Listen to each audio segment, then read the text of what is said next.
ശരി.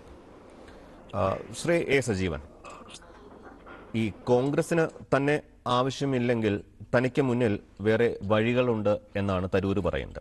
അദ്ദേഹം തന്നെ അത് വ്യക്തമാക്കുന്നുമുണ്ട്. വഴികളെന്ന് അദ്ദേഹം ഉദ്ദേശിക്കുന്നത് അദ്ദേഹത്തിന് രാജ്യാന്തര തലത്തിൽ ഒട്ടേറെ പ്രഭാഷണങ്ങൾ നടത്തേണ്ടതുണ്ട്, ചില പുസ്തകങ്ങളുടെ രചനയുണ്ട്, അങ്ങനെയൊക്കെയാണ് പറയുന്നതെങ്കിൽ കൂടി അതിലൊരു ചേരിമാറ്റത്തിന്റെ ഒരു സാധ്യത കൂടി, ഒരു സബ് ടെക്സ്റ്റ്, അങ്ങനെയും ഒരു ധ്വനിപാഠം അങ്ങനെയും ഇല്ലേ? അങ്ങനെയും നമുക്ക് വ്യാഖ്യാനിക്കാനാവില്ലേ?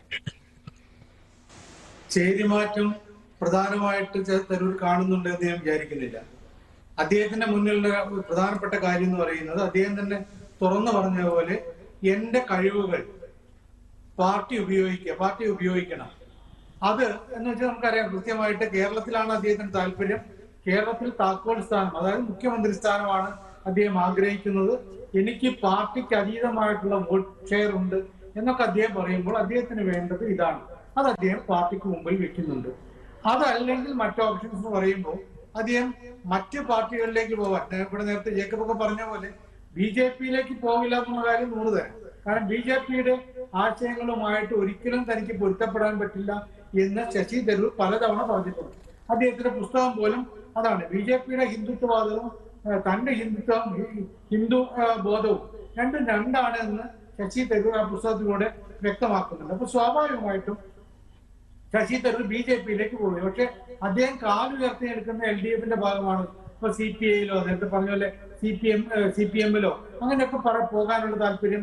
അത് വെച്ചൊരു ബാർഗൈനിങ് അല്ല ശശി തരൂർ നടത്തുന്നതെന്നാണ് വിചാരിക്കുന്നത്. ശശി തരൂരിന്റെ കാര്യത്തിൽ ഇപ്പോൾ അദ്ദേഹം പ്രതികരിക്കുന്ന 2 കാര്യങ്ങളും നോക്കണം. ഒന്ന്, ശശി തരൂരിന് തുടക്കം മുതൽ തന്നെയുള്ള ഒരു അധികാര താല്പര്യം, അത് അധികാരത്തിനുള്ള ആർത്തി എന്ന് പറയുമ്പോൾ എനിക്ക് കഴിവുണ്ട്, ഞാൻ അതിന് യോഗ്യനാണ് എന്നുള്ള തോന്നൽ അദ്ദേഹത്തിന്. അതുകൊണ്ടാണ് അദ്ദേഹം UN സെക്രട്ടറി ജനറലായിട്ട് മത്സരിക്കാൻ തയ്യാറായത്. കാരണം എന്റെ സ്വന്തം കഴിവിനെ കുറിച്ച് അദ്ദേഹത്തിന് കൃത്യമായ ബോധ്യമുണ്ട്. ഇതിനൊരു പരാജയമാണ് സ്വാഭാവികമായിട്ടും കാണുമ്പോൾ അദ്ദേഹം പിന്മാറുന്നുണ്ട്.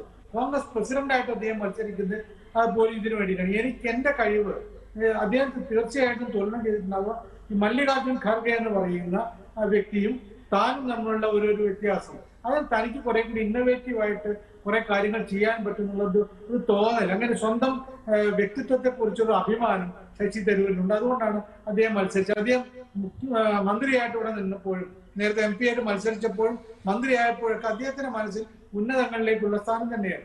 ഇപ്പോഴും അദ്ദേഹം ആഗ്രഹിക്കുന്നത്, ഇവിടെ അദ്ദേഹത്തിന് അറിയാം, വെറും വർക്കിംഗ് കമ്മിറ്റി അറിയുന്ന ഒരു വലിയ വിഭാഗത്തിന് അതിനെ വിളിച്ചു കൂട്ടപ്പെട്ട എല്ലാവരും ചേർന്നുള്ള അതിലൊരാളായിട്ട് നിൽക്കുമ്പോൾ തനിക്ക് പ്രത്യേകമായിട്ടൊന്നും ചെയ്യാൻ കഴിയില്ല എന്നറിയുന്ന ആളാണ് ശശി തരൂർ. സ്വാഭാവികമായിട്ടും അദ്ദേഹം കേരളത്തിൽ ഇവിടെ പിടിമുറുക്കാൻ സാധ്യതയുണ്ട്. അത് സ്വാഭാവികം. അതല്ലെങ്കിൽ അദ്ദേഹത്തിന് അതേപോലെ താല്പര്യമുള്ള, അദ്ദേഹത്തിന് അതേപോലെ കഴിവ് തെളിയിക്കാൻ പറ്റുന്ന കേന്ദ്രത്തിലെ പാർട്ടിക്കകത്തുള്ള എന്തെങ്കിലും സ്ഥാനം കിട്ടണം. അങ്ങനെയൊക്കെ കിട്ടുമ്പോൾ ശശി തരൂർ പക്ഷെ അടങ്ങിയേക്കും. രണ്ടാമത്തെ കാര്യം, ശശി തരൂർ തുടക്കം മുതൽ ആവർത്തിച്ച് പറയും, നമ്മളെല്ലാവരും ശശി തരൂർ കോൺഗ്രസിനെ വിമർശിക്കുന്നു പറയുമ്പോൾ അത് ആവർത്തിച്ച് പറയുന്ന ഒരു കാര്യം അദ്ദേഹത്തിന്റെ നിലപാടുകളോടുള്ള അദ്ദേഹത്തിന്റെ പ്രതിബദ്ധതയാണ്. ഇത് പുതുതായിട്ടുണ്ടാവുന്ന കാര്യമല്ല. കോൺഗ്രസിൽ ഇത് സ്വാതന്ത്ര്യാനന്തര കാലത്ത് ശക്തമായ രൂപത്തിൽ ഉണ്ടായിരുന്ന ഒന്നാണ്. കാരണം പ്രത്യേകിച്ച് വളരെ കോൺഗ്രസിന്റെ വർക്കിംഗ് കമ്മിറ്റിയും കോൺഗ്രസിന്റെ AICC-യും ഒക്കെ എടുക്കുന്ന തീരുമാനങ്ങൾക്കെതിരെ പരസ്യമായ നിലപാടുകൾ എടുത്ത ഒരാൾ അക്കാലത്തുണ്ടായി. ഞാൻ താരതമ്യപ്പെടുത്തുകയല്ല, അത് ഗാന്ധിയായിരുന്നു. ഗാന്ധിയും ശശി തരൂരും തമ്മിൽ ഒരു തരത്തിലുള്ള താരതമ്യത്തിനും സാധ്യതയില്ലെങ്കിൽ പോലും പക്ഷെ ആ ഒരു നിലപാടുണ്ടായിരുന്നു പരസ്യമായിട്ട് എല്ലാ കാര്യങ്ങളിലും. വിഭജനത്തിന്റെ കാര്യത്തിൽ ഈ കോൺഗ്രസ് വർക്കിംഗ് കമ്മിറ്റി എടുത്തതിനോട് അദ്ദേഹത്തിന് വിയോജിപ്പായിരുന്നു.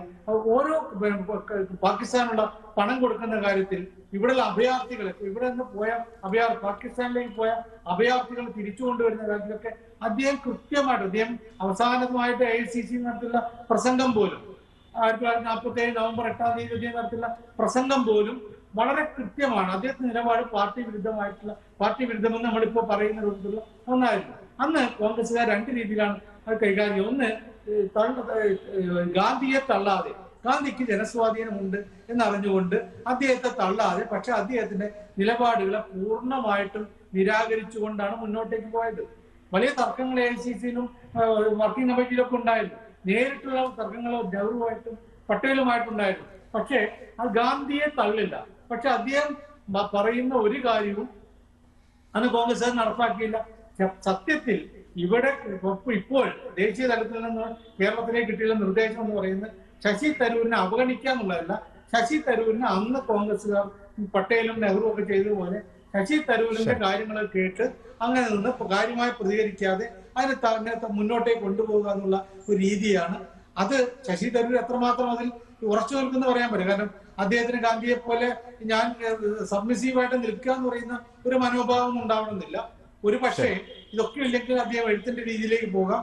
അതല്ലെങ്കിൽ അദ്ദേഹം പോകാൻ സാധ്യതയുള്ളത് BJP-യിലേക്കല്ല, ഇടതുപക്ഷത്തേക്ക് ആവാനാണെന്നാണ് ഞാൻ വിചാരിക്കുന്നത്.